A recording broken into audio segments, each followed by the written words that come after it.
मग हा देह जर काकताली न्यायाने मिळाला, काकताली माहिती तुम्हाला?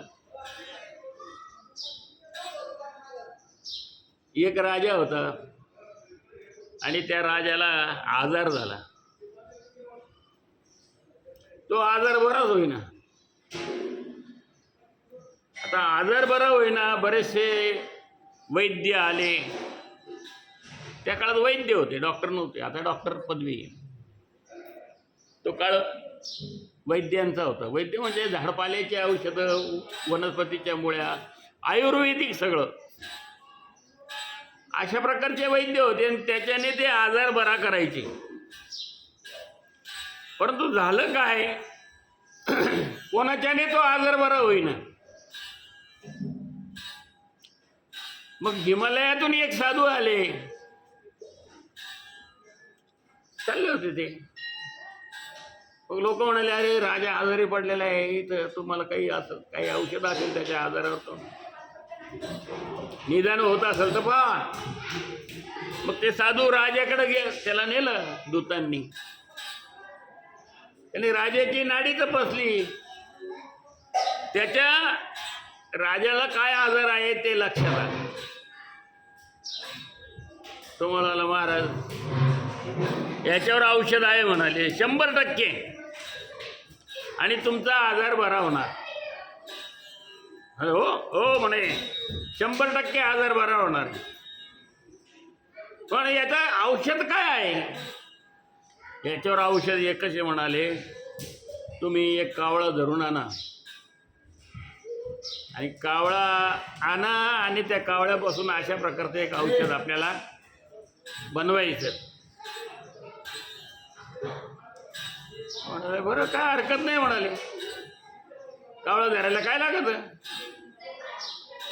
राज्यात दौंडी पिटवली दुसऱ्या दिवशी की राजाचा आजार भवण्यासाठी कावळा जो कोणी धरून आणून देईल त्याला 5 गावं बक्षीस दिले जातील, 1000 सुवर्ण मुद्रा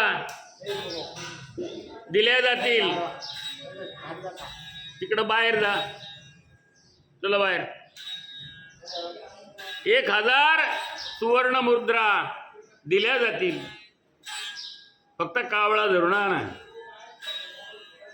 आता राज्यामध्ये बरेच लोक त्याच्या प्रयत्नात, पण ते कावळा जात असे की ते सापडत नाही. कसं धरायचं व कावळा, आता हा मोठा प्रश्न पडला प्रत्येकाला. परंतु योगायोग असा घडला की एक अंध म्हातारा होता. त्याचा नित्यनेम होता की तो नदीवरती जायचं, स्नान संध्या करायचे, आपले कपडे बिपडे पिळून वाळू घालायचे, दुसरे कपडे घालायचे, आणि विठ्ठल विठ्ठल टाळ्या वाजीत बसायचं नदीच्या कडेला.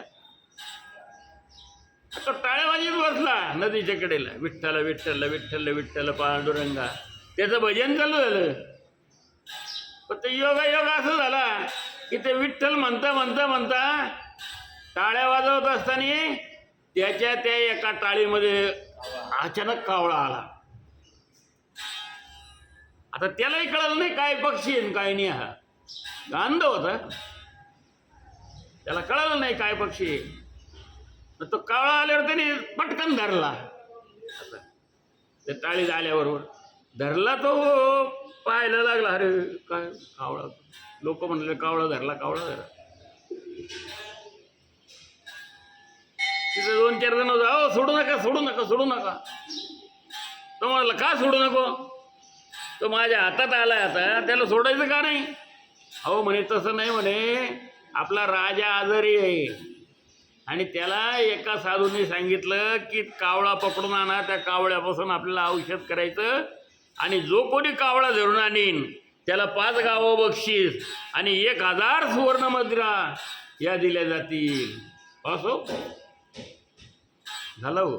मात्र म्हणलं, बघ काय योगायोग्य म्हणा. बघा आता टाळ्या वाजत होता. आज लोकांनी एवढे प्रयत्न केले, लोक म्हणाले नाही सापडले या म्हाताऱ्याच्या पहा म्हणे. नुसतं टाळे वाजत वाजत एक आला म्हणे कावळा, घेतला. त्या म्हाताऱ्यांनी त्याचे टांगडे धरूनच राहिला. गेले ते राजाकडं. ते कावळा काव काव काव काव करायचा. लोक म्हणे कावळा सापडला, कावळा सापडला, कावळा धरला म्हणे. कोण धरला? आंधळ्या म्हाताऱ्यानी. लोकांनाही पटानं, लोक खूप पाहायला आले. कोणाला पटत म्हणे आंधळ्या, अहो त्याला डोळे, त्याला धरता नाही आला म्हणे, आंधळ्याने धरलं म्हणे. कसं काय? अवघड जेवण आहे. काय नाही म्हणतं, टाळी वाजत आणि टाळी वाजत त्या टाळीमध्ये आला म्हणे कावळा. पहा याला राजापर्यंत. राजा म्हणे फार चांगलं झालं हो म्हणे, कावळा धरून आणला तुम्ही. ते प्रधान जे आले राजासमोर उभं केलं त्याला म्हणे, आता याला 5 गावं द्यायचे, याला 1000 मुद्रा द्यायच्या, घ्या म्हणतो कावळा इकडं. आणि ते कावळा असा धरून त्याला यायला लागला. तेवढ्यात कावळ्याने जे पंख फडफडले ते गेलं उडून. कावळा उडून गेलं. आता करायचं काय? एवढं कावळा तर उडाला, धरा धरा धरा बंद बंद गेला राजवाड्याच्या बाहेर निघून कावळा. काय सापडतं?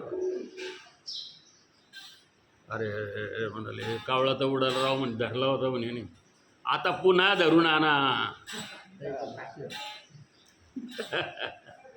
आता पुन्हा धरून आणा म्हणाले. आता हे जाय म्हणा त्या आंधळ्याला म्हणा, बैस तिथं आणि बसव टाळ्या वाजले. आता कधी यायचं त्याच्या हातात? येईल का? जो योगायोगाने हातात आला तो उडाला, तो पुन्हा येईल का? तसं हा जन्म काकतालीय न्याय मिळालेला आहे. हो, जसं त्या म्हाताऱ्याच्या हातात टाळी वाजवत होता, असं केल्यावर तो आला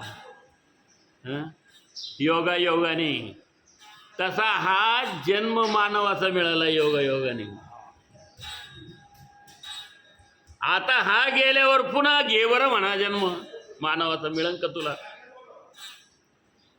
पुन्हा मानवाचा जन्म मिळणार नाही. काकतालीय न्याय मिळालेला जन्म आहे.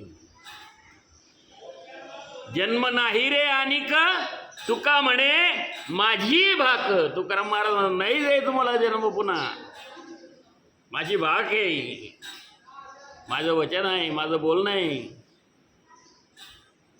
याच जन्मी ओळखी करा आत्माराम, याच जन्मामध्ये ओळखी.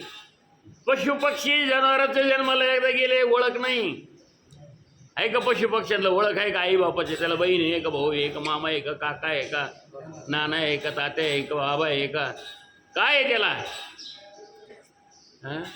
त्यांना एकमेकाची ओळख नाही. आणि आपण मनुष्य असून आई बापाची ओळख नाही, बहीण भावाची ओळख नाही, अहो घरातल्या माणसाची ओळख नाही, बाहेरच्या तर कोण काय विचारणार आहे कोणला? मनुष्य जन्माला येऊन म्हणून हे संत, म्हणून धरावे संतांचे ते पाय. म्हणून संतांचे पाय धरा. पांडुरंगाची शुद्ध माळ घाला गळ्यात. इकडे भैकू नका. नामस्मरण करा, चिंतन करा. हो, तुकाराम महाराज काय लोकांती नव्हते, ते एकांती होते, पण भगवंताशी एकरूप होते. ते नामस्मरण चिंतन सतत. पण त्यांनी एवढं करून ठेवलं एकांती राहून की ते आपल्याला जमत नाही. ते म्हणते माळ घाला, आपल्याला माळ घालायला जमत नाही. काय करायचं म्हणतो माळ घालून? इतर महिने मोकळा झाला ना, श्रावण महिना, अधिक महिना तेवढं पाळायचं, बाकीचं झाला मोकळा.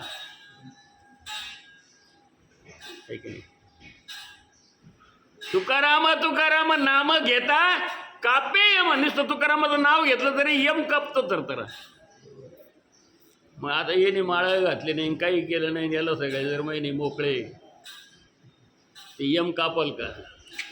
यम याला कापीन आहे का नाही? म्हणतो नाही लय तुकाराम म्हणतो काय तुकाराम? असे तुकाराम नावं किती कायचे राहतात. पण ज्या श्रद्धेने, ज्या भावनेने, हो, त्या तुकारामाचं नाव घेशील. कोणता? त्या तुकारामाचं. की जो भगवंताशी एकरूप झाले, पांडुरंगाची एकरूप झाले, ते तुकाराम ज्यांच्या गाथा पाण्यात बुडवल्या, हो त्या इंद्रायणीने तारल्या.